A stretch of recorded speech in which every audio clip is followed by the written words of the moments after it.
Hello বন্ধুরা, তো দেখো আজকে আমি চলে এসেছি আমাদের বাগানে। আমাদের বাগানে দারুণ কচি কচি কুমড়ো শাক হয়েছে। এই কুমড়ো শাকগুলোকে আমি এখন কেটে নেব। কুমড়ো শাক যেমন স্বাস্থ্যের পক্ষেও ভালো, সেরকম খেতেও খুব ভালো লাগে। প্রত্যেকটা শাক আমরা জানি আমাদের স্বাস্থ্যের পক্ষে খুবই ভালো, খুবই উপকার। তাই এই কুমড়ো শাক আর ডাঁটা নিয়ে আমি বাড়ি চলে যাচ্ছি। বাড়িতে গিয়ে চলো দেখাচ্ছি আমি কি রেসিপি করছি। আমি সব কিছু কেটে নিয়েছি, বেগুন, আলু, কুমড়ো শাক, ডাঁটা সমস্ত কিছু রেডি করে নিয়েছি।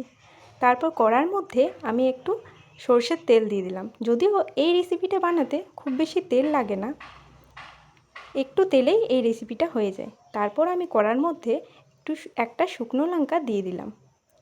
তারপর আমি কড়ার মধ্যে আরেকটু কালো জিরেও দিয়ে দেব।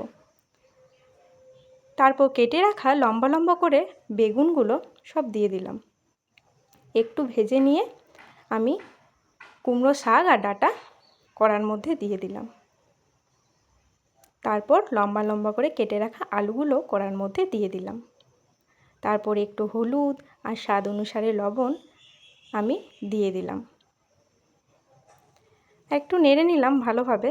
তারপর ঢাকা চাপা দিয়ে দিলাম। ঢাকা খুলে আরেকটু নেড়ে নিলাম। তারপর বেটে রাখা সর্ষে শাকটার মধ্যে দিয়ে দিলাম। আর একটু ভালোভাবে আমি নেড়ে নিলাম। তারপর আবারও ঢাকা চাপা দিয়ে দিলাম। তো দেখো শাকটার মধ্যে কত জল বেরিয়েছে। তাই আমি আবারও এই শাকটা ভালোভাবে নেড়ে নিলাম। আর একটু জল দিয়ে দিলাম যাতে শাক আর ডাঁটা ভালোভাবে সেদ্ধ হয়।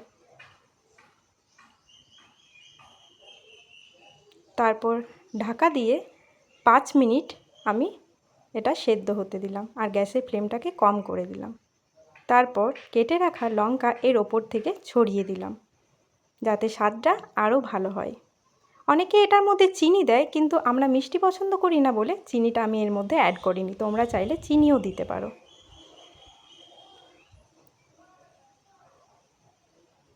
তারপর আবারও ঢাকা দিয়ে দিলাম। এখন আমার কুমড়ো শাকের চচ্চড়ি রেডি।